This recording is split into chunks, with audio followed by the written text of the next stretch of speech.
Today, we're exploring the Disable Track option, a handy feature for hiding specific video tracks temporarily without deleting anything. On the left side of the timeline, you'll see an icon resembling a film strip. This represents the Enable or Disable Track button for video tracks. By clicking this, you can hide the entire track, making it disappear from the preview.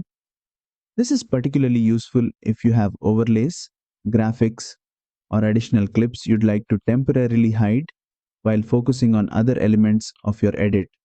You can always click the icon again to bring the track back into view, ensuring your edits remain clean and safe. And that's it. The Enable or Disable Track feature helps keep your workspace organized and makes it easier to focus on specific parts of your project. If this tutorial helped you out, make sure to like, subscribe for more DaVinci Resolve tips.